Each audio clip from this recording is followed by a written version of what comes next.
presentar a nuestro panel, con quien vamos a conversar sobre cómo mejorar para las próximas pandemias, la doctora Caterina Ferrecho, epidemióloga, profesora titular de la Universidad Católica, jefa del programa de doctorado de epidemiología, subdirectora del Centro Avanzado de Enfermedades Crónicas y directora del proyecto Cohorte Mauco. Es también miembro del Consejo Asesor COVID-19 del MinSal. También está con nosotros Lorena Hofmeister, socióloga de la Universidad Católica, doctora en Ciencias de la Salud y de la Vida de la Universidad Pompeu Fabra en Barcelona, España. Se desempeñó en el MinSal en la coordinación de estrategia de testeo, trazabilidad y aislamiento. Y Guillermo Fuentes, cientista político de la Universidad de la República en Uruguay, doctor en Gobierno y Administración Pública en el Instituto Universitario de Investigación Ortega y Gasset de la Universidad Complutense de Madrid, en España. Actualmente se desempeña como investigador y docente en el Instituto de Ciencia Política de la Facultad de Ciencias Sociales en Montevideo, Uruguay. Les agradezco mucho por estar esta mañana y, bueno, es como un poco frustrante reaccionar, creo yo, frente a lo que ha expresado el exministro de Taiwán por la situación que ellos tienen en términos de la experiencia y los recursos para enfrentar la pandemia, pero me gustaría que cada uno dijera a lo mejor brevemente qué es lo que más les impresionó de lo que nos ha presentado Chen Chen-chen. ¿Alguien quiere partir? Bueno, si quieres. ¿Nos vamos, Caterina? Sí, hola, ¿cómo están? Bueno, yo quería compartirles una breve slides que traje, porque una de las cosas que más impresiona es la organización con la que han respondido, y eso es algo que para pensar en la gobernanza tiene mucho que ver con lo que yo estoy proponiendo. Okay. Supongo que... Tenemos que hacerle clic ahí, en la pantallita. Sí, ya. Obviamente que... Bueno, entonces ahí el está desafío... perfecto. Ahí, perfecto. El desafío era que... Voy a poner mis 5 minutos. El desafío era cómo mejorar para las próximas pandemias, y para mí fue un regalo que ustedes me hicieron, porque nosotros tuvimos una epidemia en el país muy grande, de los 70, en los 80, y en los 90 me tocó hacer una primera propuesta de cómo se podía mejorar lo que estábamos haciendo para controlar las epidemias, y no se hizo. Bueno, el diagnóstico del problema que tenemos en Chile es una ausencia de liderazgo epidemiológico, tanto a nivel central como regional y hasta local, que hace entonces que no se pueda hacer este circuito virtuoso que mostró el colega de Taiwán. ¿Qué es lo que pasa? Que en epidemiología, tanto en el nivel del Ministerio de Salud como en la Seremía, hay una tensión entre las necesidades de los gobiernos y la necesidad de la pandemia. Y esto se agrava con el hecho de que las personas cambian de gobierno, junto con los gobiernos, van cambiando, y no pueden desarrollar una carrera técnica. Además hay una desconexión funcional en la práctica, ¿no es cierto?, entre el Ministerio de Salud y el Instituto de Salud Pública. El Instituto de Salud Pública es el instituto que tendría que ser nuestro Centers for Disease Control, que es lo que sí tiene Taiwán, y que los invito a que lo googleen porque es impresionante cómo está organizado. Pero tiene una base que es muy parecida a nuestro instituto. Y lo otro es que los epidemiólogos locales que tenemos están desarticulados del resto de los epidemiólogos, dependen de la realidad de la comuna y los servicios de salud. Entonces, ¿qué es lo que yo pienso que tenemos que hacer de una vez? Ojalá que lo hagamos ahora, es plantearnos realmente tener un centro de control de enfermedades, como tienen todos los países que han sido exitosos. Estados Unidos lo tiene, pero no fue exitoso por otros motivos. Pero en el caso de Taiwán, tiene un centro para el control de enfermedades, que esté en el Instituto de Salud Pública, liderado por epidemiología, y autónomo respecto a los gobiernos. Ya el Instituto de Salud Pública es autónomo, por lo tanto no sería tan complicado. Que esté integrado a otros sistemas de vigilancia nacionales e internacionales que existen, y compuesto por una red de epidemiólogos que vayan desde el nivel central a las regiones, comunas y localidades. Ese es un poco el tejido que no tenemos. Acá les quiero mostrar solamente el Ministerio de Salud, que es un ente normativo, no es un ente ejecutivo. Sin embargo, acá en esta tremenda volumen de entidades está el epidemiología, y acá está la oficina de epidemiológica, que como se puede ver es totalmente desarticulada y metida en un ente normativo. En cambio, lo que ya tenemos es el Instituto de Salud Pública, que es un ejecutivo y que tiene, ahí yo puse en las fichitas, todas las unidades que tiene, que serían clave para para un centro de control de enfermedades. Ahora, ¿qué le pasa a este instituto? Tiene que estar dirigido y orientado hacia la salud poblacional. Entonces, si nosotros le creamos acá la epidemiología y le damos la dirección, toda la potencia que tiene el Instituto de Salud Pública va a enriquecer lo que necesitamos hacer.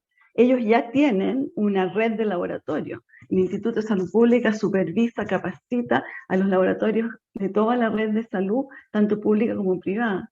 Ya tienen sistemas de vigilancia, ya tienen conexión internacional con son parte de varios sistemas, como por ejemplo la secuenciación de este virus. Entonces lo que nos falta, yo pienso que no es tan pasar, es darle una reorientación e incorporar acá la epidemiología. Y entonces para mí Taiwán es un ejemplo que deberíamos mirar y deberíamos invitar al colega a que nos acompañe en este proceso de diseño de nuestro centro de control de enfermedades. Eso era lo que quería presentar. Muy interesante. Vamos a volver, yo creo, doctora Ferrecho, a esa idea, a esa propuesta. Me gustaría, Guillermo Fuentes, que nos contara un poco la experiencia de Uruguay. Ustedes están organizados de esta manera, tienen un centro de enfermedades, de control de enfermedades, y también a lo mejor que te refiriera a qué pasó, porque en un principio Uruguay manejó muy bien la pandemia. Nosotros lo mirábamos como un gran ejemplo y después algo se desmoronó. Hola, buenos días a todos y a todas. Muchas gracias por la invitación. Sí, en la estructura es un poco lo que la doctora Caterina mencionaba. En Uruguay es parecido, hay una división de epidemiología dentro del Ministerio de Salud, pero no hay un organismo, una agencia independiente o separada que gestione este tipo de situaciones. Me parece que ahí hay un poco vinculando con lo que se veía en el panel anterior, de que se mencionaba también, de que en América Latina básicamente, a grandes rasgos y con sus matices, tenemos sistemas de salud que son mixtos, muy fragmentados, y que como consecuencia de esa estructura también los ministerios de salud, o sea, el Estado, tiene una debilidad estructural muy grande a la hora de liderar, de ser autoridad sanitaria efectivamente. Que esto parece ser un poco a raíz de lo que veíamos en la presentación, diferente a lo de Taiwán, donde el Estado tiene una presencia mucho mayor y con una mirada sistémica justamente que trasciende esa fragmentación.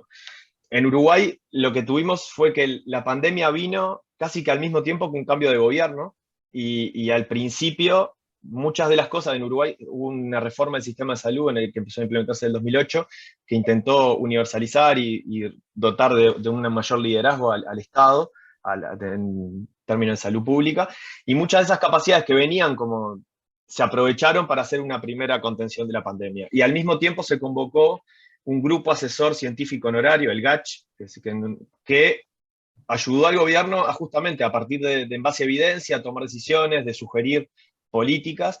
Esto le dio muchísima legitimidad y generó también confianza en la ciudadanía, pero hubo un punto en el cual esto se rompió, como bien tú decías, y básicamente fue porque en un momento, al final del día, esto estamos hablando de que hay poder, hay intereses, hay ideología, y las recomendaciones de grupo asesor científico honorario no iban en línea con las del gobierno. El gobierno llevó como bandera esta idea de la libertad responsable, de que no se iban a tomar medidas de restricción, cuando toda la evidencia indicaba que en los países que se restringía la movilidad sin llegar a cuarentenas excesivas había mejores resultados, y ahí hubo como una especie de impasse entre la expectativa de que llegaran las vacunas y que el virus seguía, y que los contagios seguían creciendo y las muertes seguían creciendo. Entonces, Pero a marzo del año pasado, sí.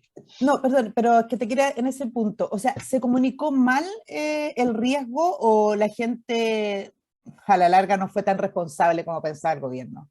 No, es que claro, al mismo tiempo que se decía, bueno, yo no, el presidente decía, yo no puedo pedirle a una persona que tiene que, como se decía antes, en términos, un trabajador informal que tiene que salir a pelear sus recursos, su ingreso en la calle, a vender cuentapropista en la calle, no puedo decirle que se quede en la casa. En realidad sí podía. Lo que pasa es que eso tenía como contrapartida ayudas estatales, aumento Claro. de transferencias. Como no se estaba dispuesto a eso, claro, estaba ese trade-off entre economía y después lo otro que también se mencionaba, mientras que los científicos decían, lo último que se cierra son las escuelas, fue lo primero que se cerró y se mantenían abiertos centros comerciales. Entonces ahí había una disonancia entre el discurso de los asesores y la potestad del gobierno, que claro, en esa tensión se fue dando que había vacunas compradas, no llegaban, aumentaban los casos. En un momento Uruguay era el segundo o tercer país por Mm. muertes en el mundo proporcionalmente y en contagios.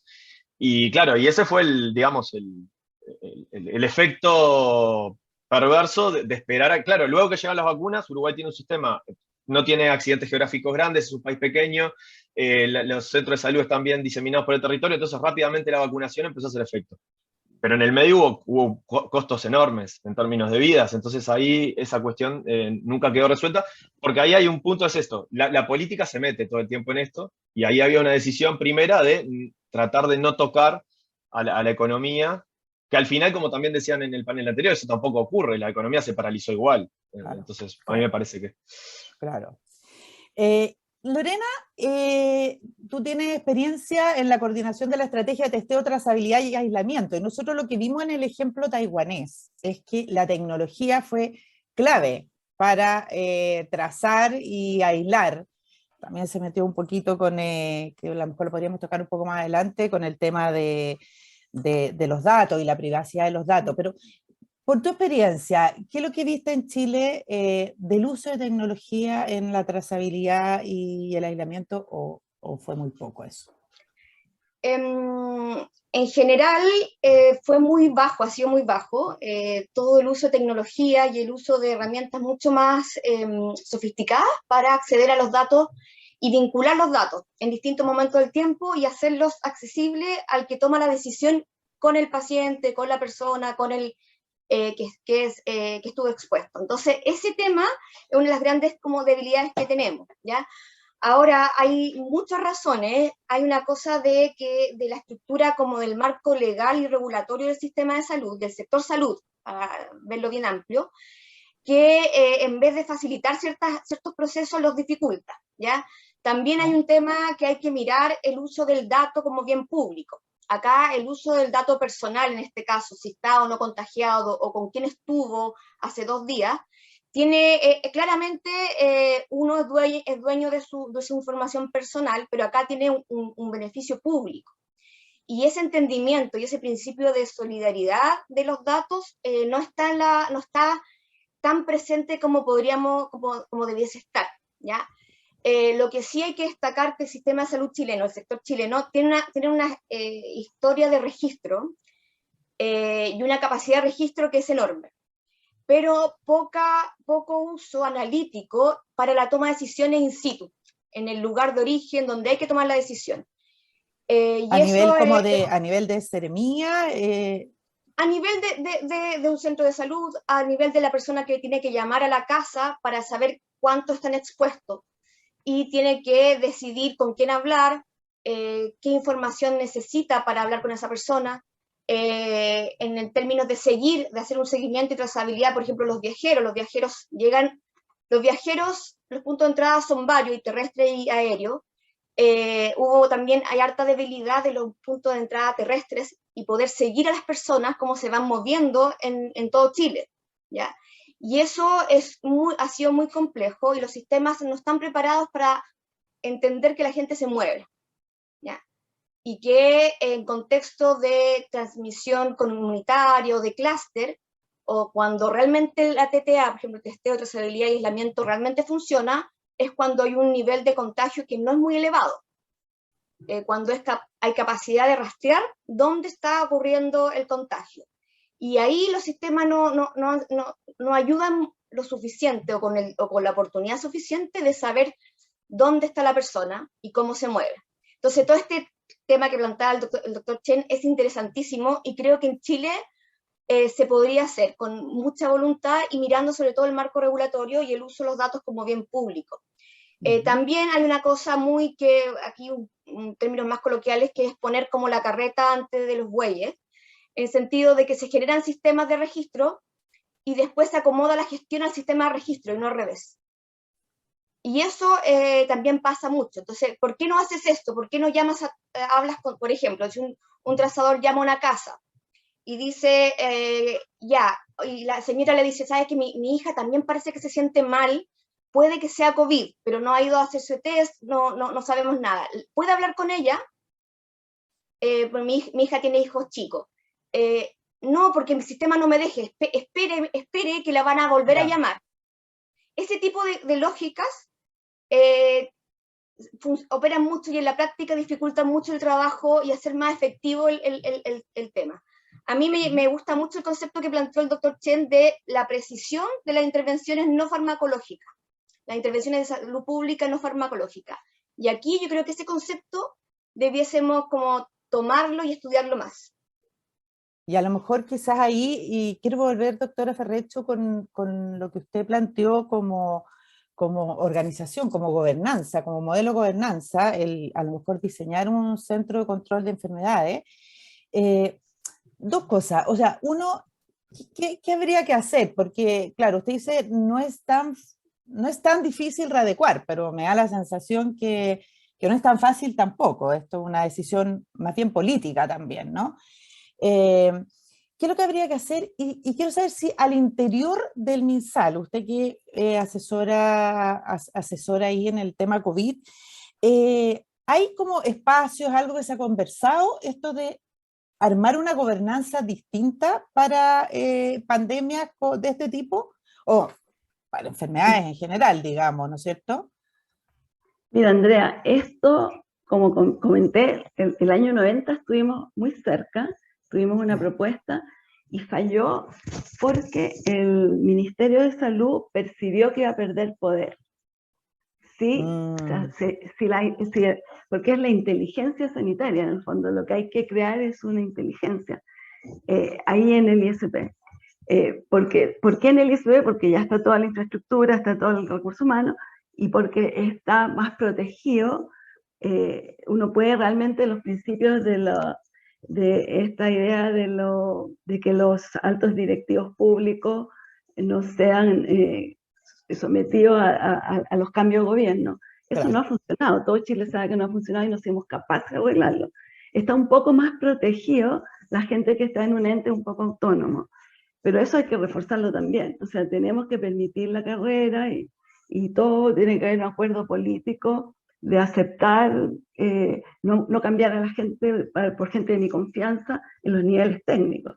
Entonces, esto tiene, el principal desafío es político. El Ministerio de Salud nunca va a querer desprenderse de un poco de inteligencia que tiene ahí, aunque la tiene cooptada y no pueden ser efectivos.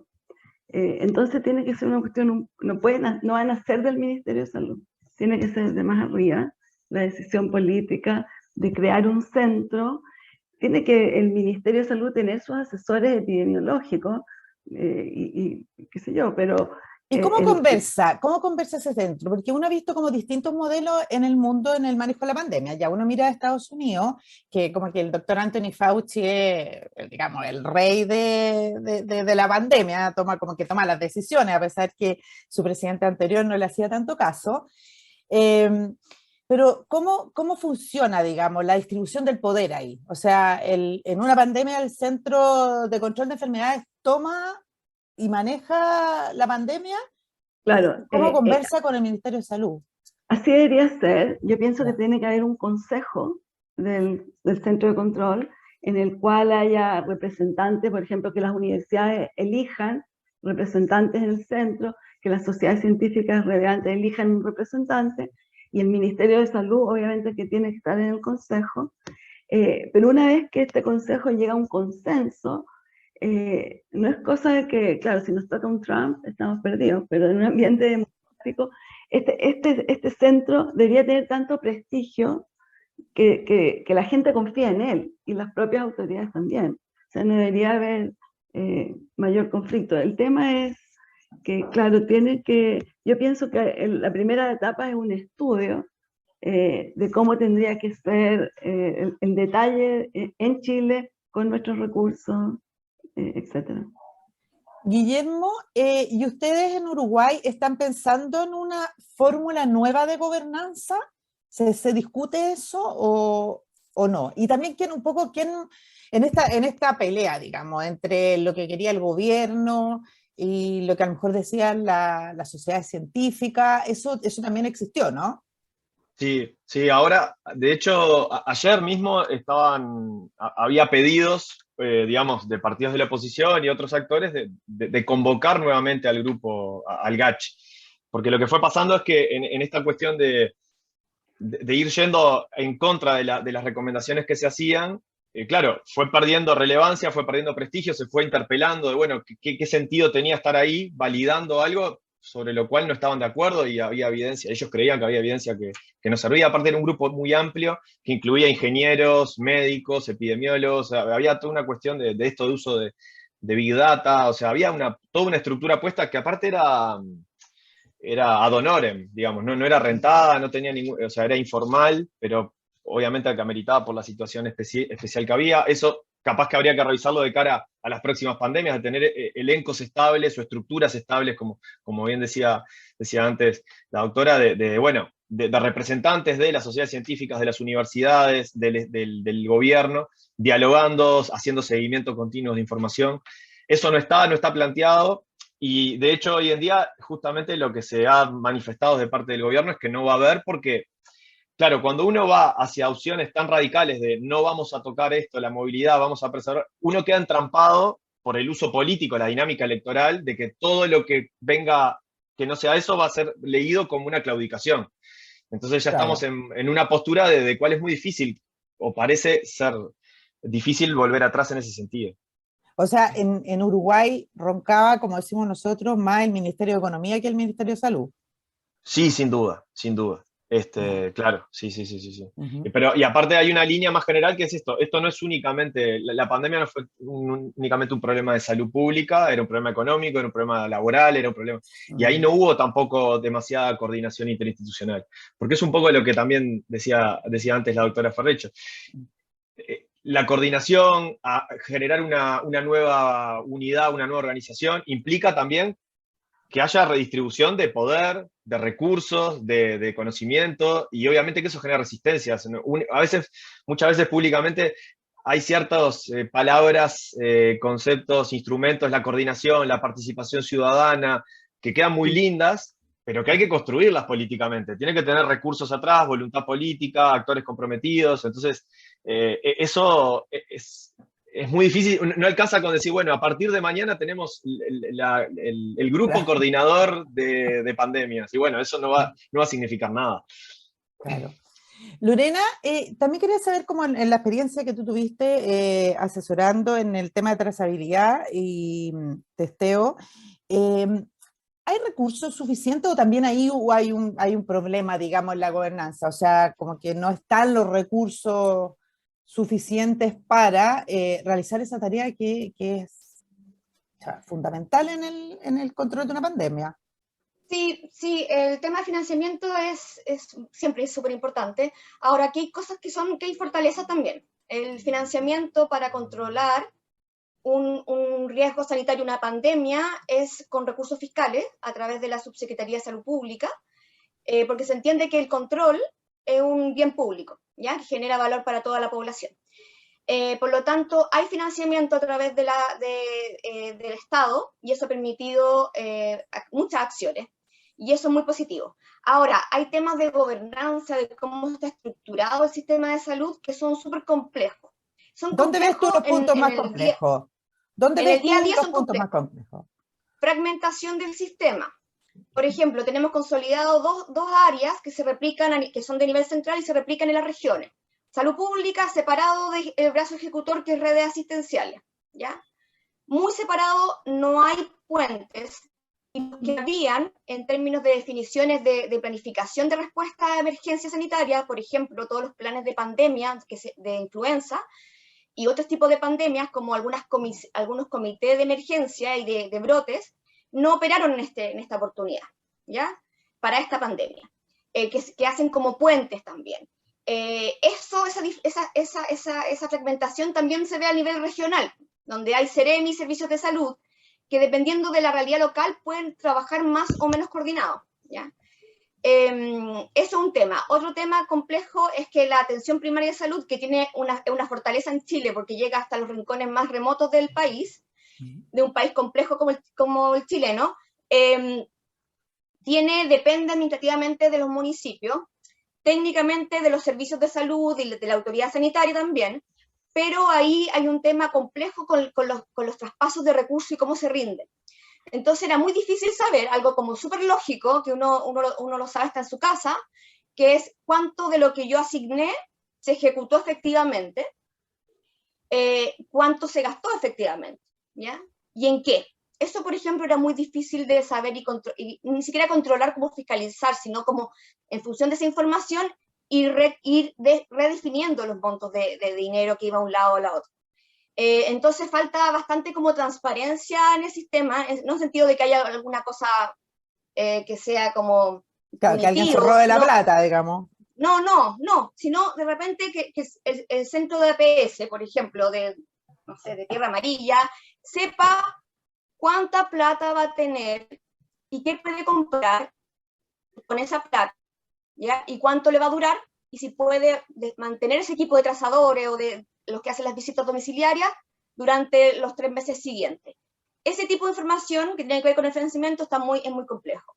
Las Ceremi de salud, que son el brazo territorial de la autoridad sanitaria, tienen, antes de la pandemia, suelen ser muy pequeñas en términos de profesionales, ¿ya? Y con un área de administración financiera también muy chica.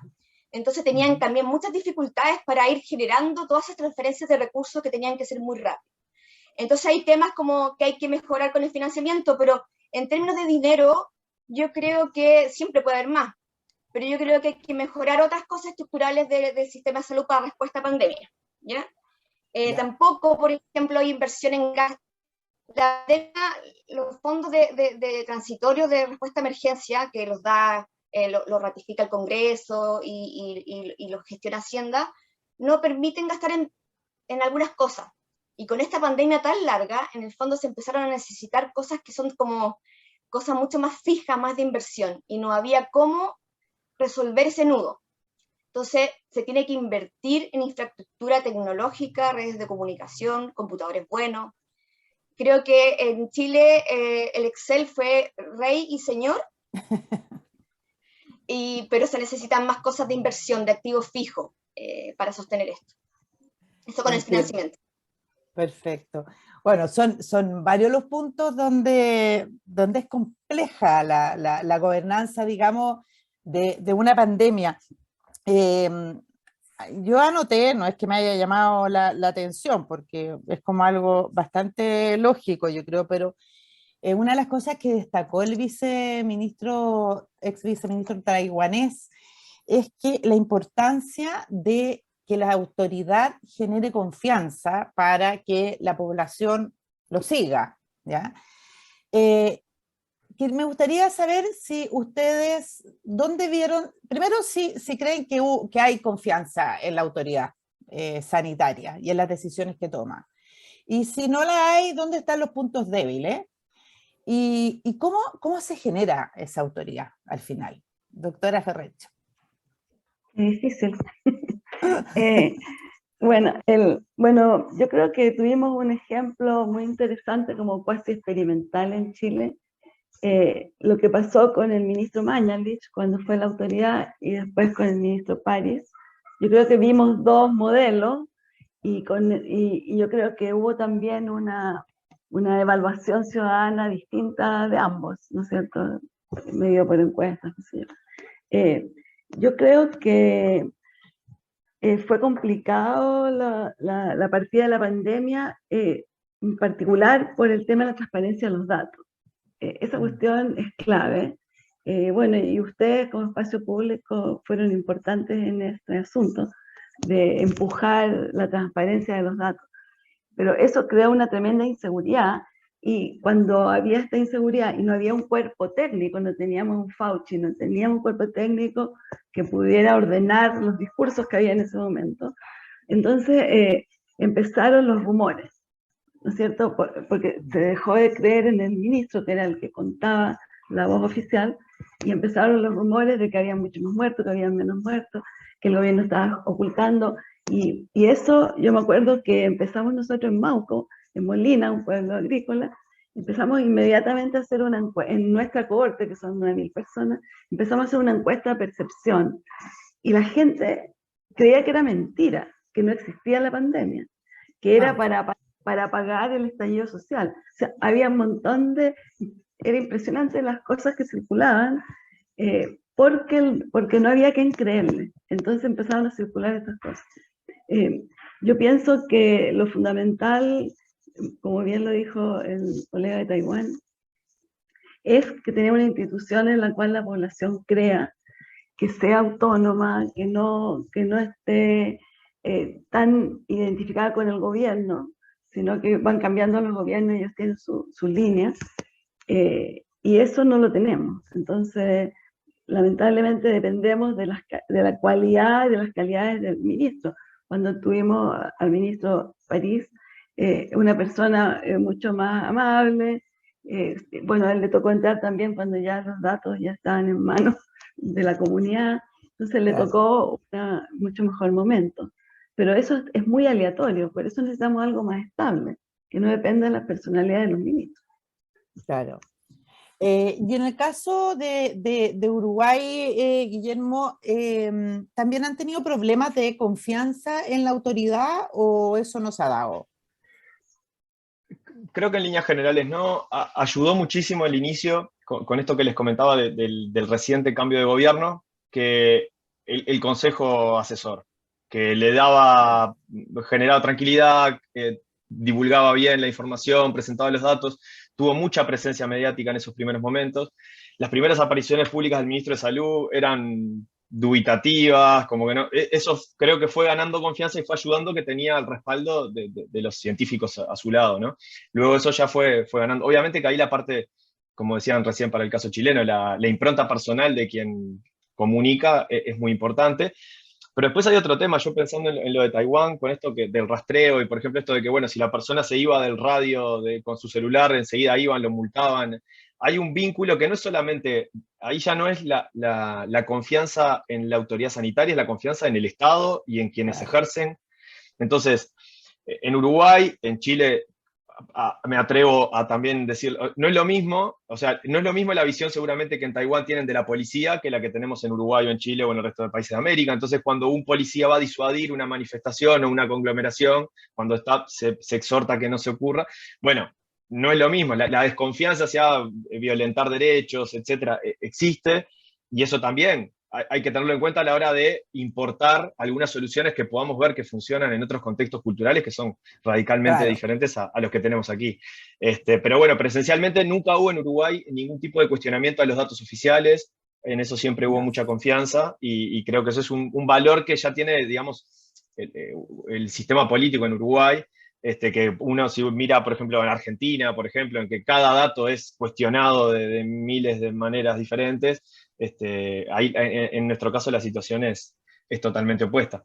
Solamente una cosa lateral a esto, que también hay que tener riesgo, hay que tener cuidado, solamente porque ahora, claro, hablando del el apoyo de los científicos, el aporte, estamos en contextos democráticos y hay autoridades electas por la ciudadanía, y hay que tener siempre mucho cuidado en ese riesgo de pasar hacia lógicas muy tecnocráticas, aisladas de lo que es o sea, no es ni todo la política con puramente fines electorales y la peor versión de la política, pero tampoco es esto otro de gente, 4 personas cerradas en un cuarto decidiendo en base a un algoritmo qué tiene que hacer o no la población, hay cosas mucho más complejas, y me parece que el desafío justamente es encontrar esos equilibrios.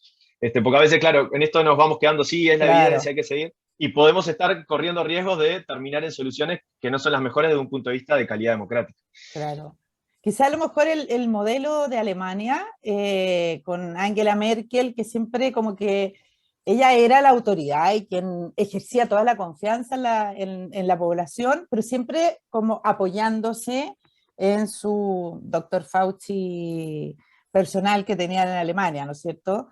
Como Sí. a lo mejor una autoridad política como en ese tono, ¿no? Sí, yo creo que han habido muchas respuestas distintas en distintos países, con diverso éxito según el momento. Como para dejar un titular, yo creo que la gran enseñanza que tenemos respecto a esto es que a quienes peor le fue a los más dogmáticos. El pragmatismo ha sido como la línea política por excelencia, porque hay cosas que más allá de lo que uno originalmente pudiera pensar que sería lo ideal, a veces la realidad te pasa por arriba, y quienes se movieron de manera más dogmática fueron quienes tuvieron peores. Bueno, Trump quizás es uno de los ejemplos más, Boris Johnson, tenemos muchos, pero como les contaba también en Uruguay tuvimos un momento de sufrimiento por ese tema, y entonces creo que cuanto más diálogo, más intercambio, es más evitable que ocurran ese tipo de opciones. Nos quedan un minuto para cada uno y me gustaría a lo mejor que, yo sé que estas preguntas están en blanco y negro, pero igual de repente funcionan. O sea, si ustedes tuvieran hoy día todo el poder del mundo para tomar una decisión en cuanto a la gobernanza, a cómo se maneja la pandemia y lo que viene, nosotros acabamos de escuchar a Mónica de Paul, que yo creo que nos dejó un poquitito aterrados al hablarnos que Omicron es un nuevo virus prácticamente y cómo va a influir en la economía, en el mundo. Pero si ustedes tuvieran todo el poder, tuvieran que tomar una decisión respecto a gobernanza, ¿qué harían en este minuto?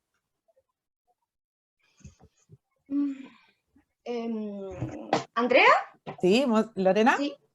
Yo, si tuviese que tomar algunas decisiones, creo que hay nudos críticos con la gobernanza en términos de alguna agencia, departamento con hartas atribuciones y facultades, con harta autonomía y que tenga la capacidad de cooperar y relacionarse con otros ámbitos del Estado, ya que ese era un punto que tiene Taiwán, que es muy interesante y hubiese ayudado en Chile a sostener estrategias que piden mucho la gente, como quedarte 14 días haciendo cuarentena, porque fuiste de contacto estrecho, con alguna ayuda específica a esa familia, etc.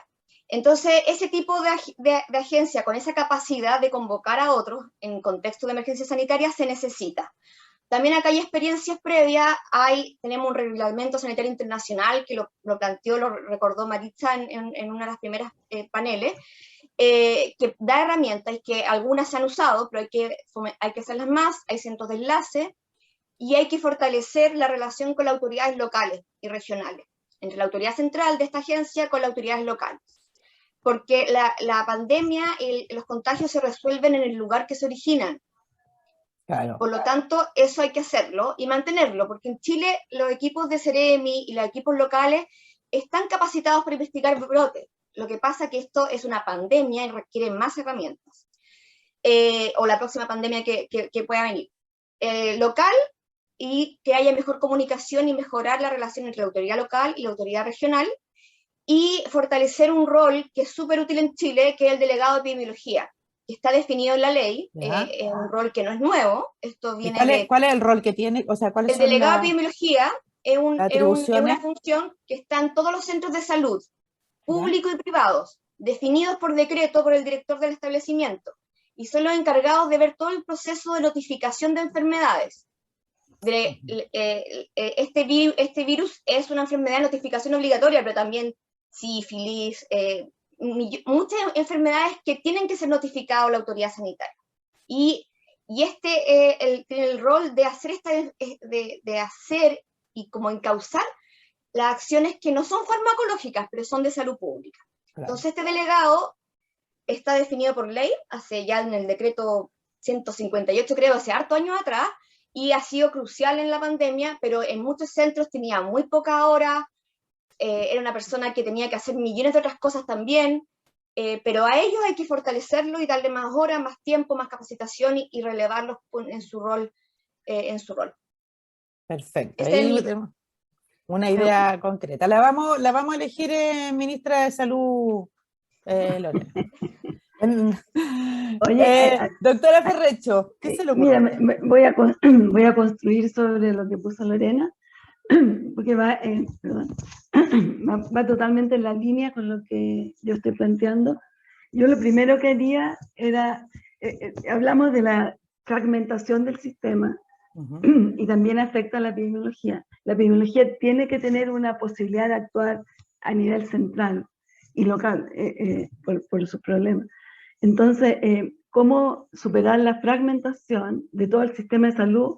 Eso es materia de una reforma, pero sí nosotros podemos tratar de unir la red de epidemiología, y eso yo creo que es el primer ejercicio que sería de impacto casi inmediato, y eso implicaría, por ejemplo, armar al tiro el principio del centro que una a los laboratorios con los encargados de epidemiología regionales y locales. Y esta red es una red de capacitación, de supervisión, de comunicación, de intercambio, de apoyo y de información también vertical y horizontal con otros de la misma región. Esa red es la que tenemos que hacer porque nos va a permitir fortalecer todo el sistema de epidemiología para cualquier cosa, no solo para infecciones, para desastres naturales, para incendios, para para envenenamiento. Este sistema ya existe para los laboratorios y, como decía Lorena, existe también en la ley la persona, pero están desarticulados y sin apoyo. ¿Y quién tendría que convocar, doctora Ferrecho? ¿Quién tendría que convocar o quién tendría que organizar esa red? ¿Ministerio de Ciencia, Ministerio de Salud, Gobierno Central? Yo creo que el Gobierno Central tiene que echarlo a andar, supervisarlo, acompañarlo, y obviamente que el actor principal va a ser el Ministerio de Salud, pero tiene que ser una cuestión de Estado, y que estén los otros sectores, porque afecta a todo. El SAC hace lo mismo. O sea, hay muchos sistemas en Chile que tienen que ver con vigilancia de frontera. Deberíamos trabajar juntos. Los que vigilan drogas, con un poquito más pueden hacer nuestro testeo, no sé, en algunas regiones. Entonces yo creo que es una cuestión de Estado y va a ir mucho más rápido con esa visión país. Claro, interesante. Guillermo Fuentes, y tú con todo el poder del mundo. Con todo el poder del mundo. Bueno, aprovechando que Lorena y Caterina se concentraron en la dimensión nacional, y siguiendo el juego que nos estás planteando, yo apostaría a construir algún esquema, intentaría avanzar en la construcción de un esquema de soberanía sanitaria regional. Por ejemplo, de intercambio, de inversión en I+D, y por ejemplo para producción de vacunas propias. O sea, que nuestros países no dependan de los intereses privados de 3 o 4 laboratorios. O sea, si tuviese todo el poder del mundo, y me parece que no es un problema ni de Cuba, ni de Chile, ni de Uruguay, ni de nadie, es un tema más que nos compete a todos, entonces mis esfuerzos irían por ese lado. Perfecto. Bueno, fascinante. Tenemos ideas concretas en este panel, ¿eh? Yo creo que habría que convocarlos a cada uno para mejorar la gobernanza y enfrentar mejor las próximas pandemias. Y bueno, y lo que queda de esta, probablemente tenemos muy buenos aprendizajes hasta ahora y conocemos ya los errores que no queremos repetir, pero tampoco nada nos indica que vayamos a fluir de la manera que pensamos que todo va a fluir, ¿no? Yo les quiero agradecer muchísimo a la doctora Caterina Ferrecho, epidemióloga de la Universidad Católica y miembro del Consejo Asesor COVID-19 del MinSal, también a Lorena Hofmeister, socióloga, que se desempeñó en el MinSal en la coordinación de estrategia, testeo, trazabilidad y aislamiento, y también muy especialmente a Guillermo Fuentes, cientista político de la Universidad de la República en Uruguay, por sus ideas, por habernos acompañado esta mañana por el análisis que han hecho de cómo ven ustedes el manejo y la gobernabilidad de la pandemia desde cada uno de sus asientos.